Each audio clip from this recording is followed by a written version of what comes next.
Back on the SportsMax Zone, we're into a cricket segment here now, and we have Tino Best live on the show via this link, Blue Jeans. And our first segment deals with Dave Cameron. First, before we go into this segment fully, Mariah, are you surprised that Dave Cameron is targeting presidency of the ICC?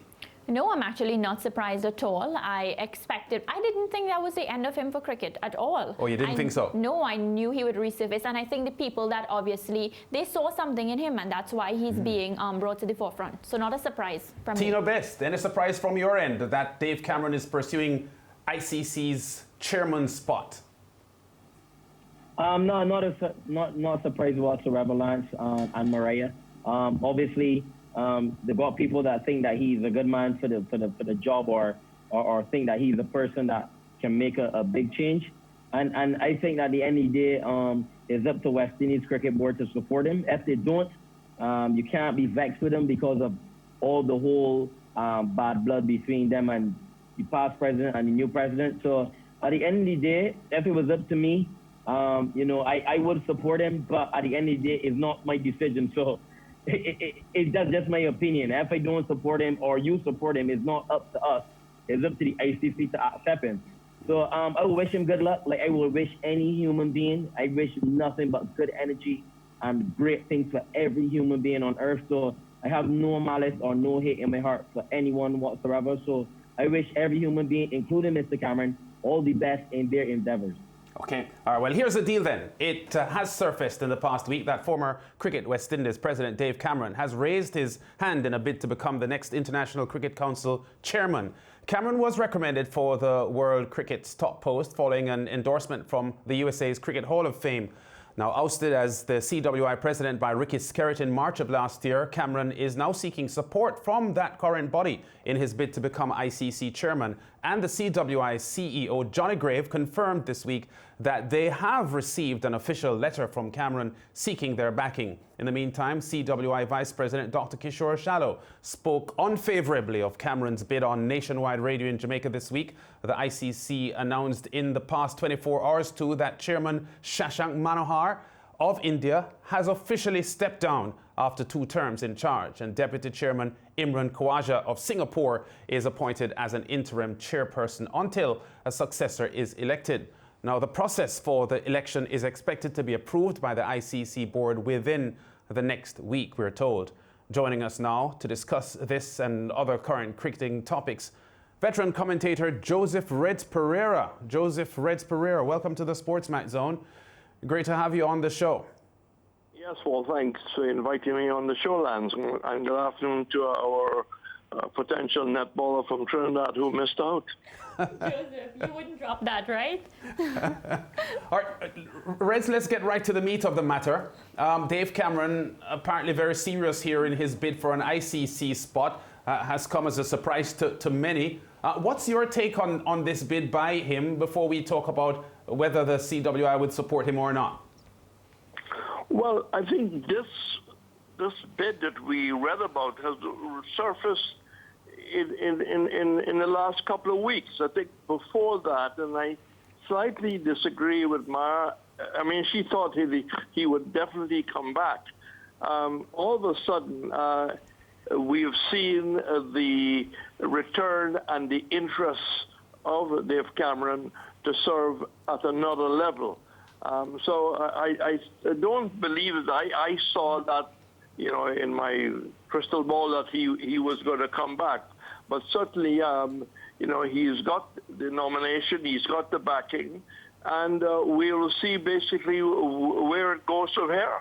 Yeah, well, I'm not sure if he has the backing. He is seeking the backing, and we're not sure yes. How that will... I agree. Yeah, how that will pan out. Now, he did leave the top spot in Cricket West Indies in March of last year in a contentious manner. Having said that then, Reds, is it surprising from your standpoint that he's going to his bitter rivals to ask them to support him? Well, I think it's a bold move. It's a bold move in 2 ways. A bold move to run for the ICC president after being defeated at the West Indies board level, and a bold move to engage the board or try to engage the board because if he gets the backing of his board, so to speak, or the West Indies board, that is going to give him a pretty good platform to compete against who he's going to run against. Do you find it though a little startling that he would, be anticipating support from Cricket West Indies when the Ricky Skerritt-led slate spoke so disparagingly of his performance as a leader? Well, basically, what is Cameron offering the countries he wants to get support from? If what he is saying, and I understand what he's been saying, is what he's been saying for over 2 years now, and recently I saw an interview with David Brooks and the West Indies CEO talking about a better deal for the smaller nations of the ICC. That, in its own way, is in the best interest of the West Indies. It depends on how he presents that to the board and whether there is any dialogue to follow between the board and Cameron. Reds, yesterday we spoke to BCA President Conde Riley, and he's saying that we should support our own because Cameron is a West Indian, just like every one of us. How do you take that narrative? Just supporting him because he's our own. It's not just supporting because he is our own. It's supporting based on what is his program, how it will benefit the West Indies, how it will benefit Zimbabwe, how it will benefit Afghanistan, how it will help Sri Lanka, etc. Because right now, the people who are in fact splitting up the financial cake, India, Australia, England. And as I said, the Johnny Gray's interview reflected a lot of what Cameron had said in the past. Yes, so then if Cameron occupies that seat, seeing that he knows the situation in West Indies cricket, don't you think he can help, push our plight forward and rectify it? Well, he will certainly have a chance to try. All right. Yeah, go ahead. Well, I seem to have lost you momentarily. Yeah, go ahead now. We're hearing you now. Yes, I think if he in fact gets the support of not only the West Indies board but other boards, he will certainly have the chance to put forward a program where the financial cake of the ICC budget will be more equally shared. Yeah. And that is the crux in the matter in terms of the ICC at present. Now, there's a story which I've heard where the ICC is now saying that only India, and I have not confirmed this, and maybe you could ask David Brooks, Lance, the next time you speak to him, only India, Australia, and England can hold World Cup events in the future. And now, I don't know if you've heard this, but I will ask you to check this out with David Brooks. Yeah, well, we certainly will. We have been in touch with him, and there is coming up on the show a comment from Dave Cameron that a lot of our viewers will find very, very alarming. We ask you to stand by for that. As Mariah mentioned just now, Reds, we spoke to Conde Riley yesterday, BCA president, and we just want to put a lid on that Phil Simmons story. He is, we're told, back with the West Indies camp now after being in quarantine for about 4 or 5 days, having had a third negative test. And a lot was made of comments that Conde Riley made. He backed off significantly from his original position because he's saying that as long as it was a part of the process and the communication was fine, he didn't have a problem with Phil Simmons going to the funeral of his father-in-law, but he seemed to have had some issue with how it was communicated and how the story about his defense to the issue was presented in the end. Do you have a position on that Phil Simmons story and more on the Conde Riley response? I have one position, Lance. If that was negotiated well in advance, the team arriving. Phil Simmons' father-in-law was ill for a long time, etc. I felt that the directors of the board should have been told that this has been put in place, and Phil Simmons has been given the requisite permission to leave, compassionate leave to come back. It's been approved by all the medical people involved. I think that might have been the wrong little error, the wrong little oversight, the wrong little mistake that the directors were not told. So when they woke up, whenever it was that morning, and saw Phil Simmons' isolation, they might not have been worried at all.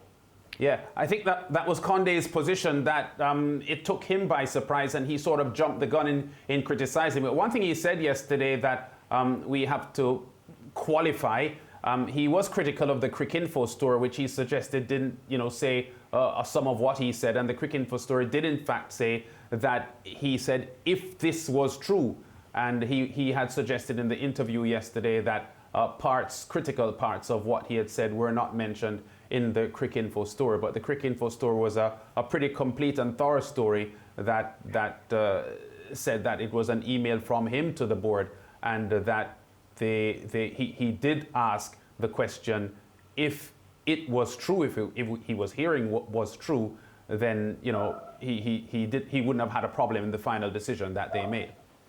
Well, I certainly agree that whatever is written to the board by you or by me should not end up on Cricinfo. And it's not the first time that West Indies information that should be confidential has ended up on Cricinfo. And I think this is a matter that needs to be dealt with, because the Cricinfo correspondents seem to have a link with someone who has got the ability to pass on this information. Reds, I move across now to a more somber topic. How did the passing of Sir Everton Weekes grab you? Well, it really almost knocked me off the commentator's chair. Yeah. I was doing as Lance knows and you know, I was doing the T10 here, and someone from Barbados called me to say, hi, Sir Everton has passed. And it really threw me, because I was very, very fortunate to see him in 1953 bat against Mankad and Gupti and Umragar and Patkar and Hazari. It was a brilliant innings. West Indies had lost some early wickets. And the same thing against England in 1954. Statham has taken away three of our top orders, Stallmeyer, Walcott and Worrell. And Weekes came out and counter-attacked Statham, Truman, Locke and Laker, and made a brilliant 90.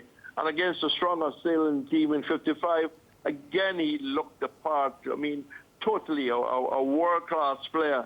And I went to Trinidad in 1956 for the West Indies trials, so I saw 2 weeks of all the stars, and therefore I saw 2 weeks of Sir Everton Weekes. Yeah.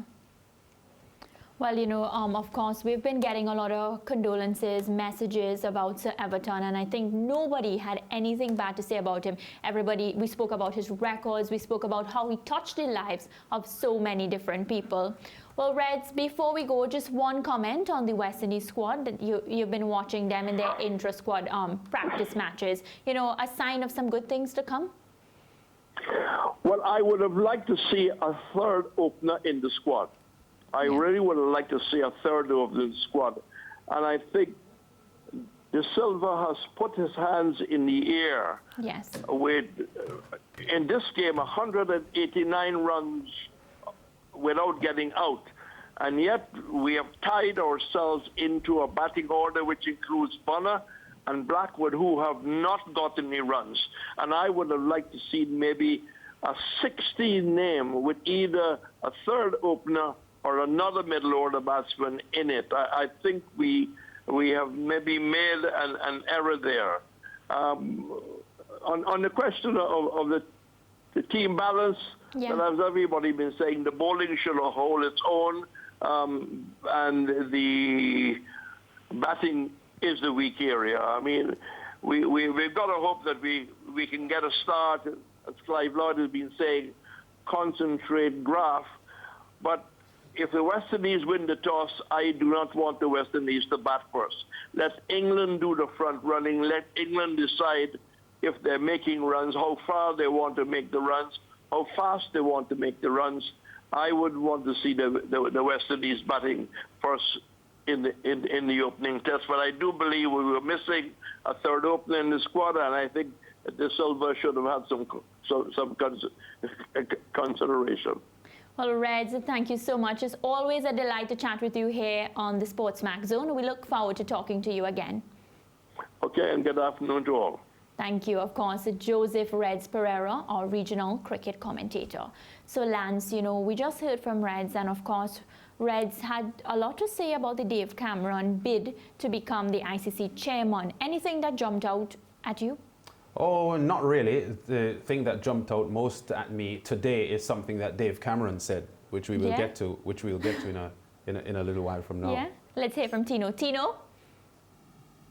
Yeah, I mean, Red said so much. There's so much to evolve into. One thing he said that really stand out at me. He said, if Dave Cameron had the opportunity, beg your pardon, he gets the opportunity to sit down with the West Indies board and really explain how he's going to help West Indies and the smaller nations.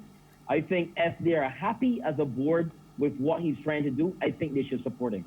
If they don't like what he's doing in terms of what he has to present and they don't want to support him, that's their thing. I don't have a problem with that at all, because at the end of the day, that is a lot of bad blood. I don't know what went on. I try not to get into the politics of cricket. I just want to see people do well. And I know sometimes my energy and my enthusiasm might come over in the wrong way. Me supporting this person or me supporting. I just want West Indies cricket to grow. I just want everybody to love each other and just let our cricket to be great again. When I was playing for West Indies, it was a lot in fighting. And, I just want to see the end of that. I want us to come together as a people holistically in the region and just support each other. And just hope that we can just move forward and as a cricketing nation that we were for 15 years. Like, when we're talking about the legacy of West Indies cricket, it's like for 15 years, we never lost a series. Like, how incredible is that? Like, that is the greatest sporting team in the history of any sport. Like, honestly, how are we going to get back to those days? I honestly believe that we need to communicate better. We need to understand each other a lot better. And we need to forgive as well. And I always believe that my grandmother always said, you don't only teach love, you also teach forgiveness. So that's my piece.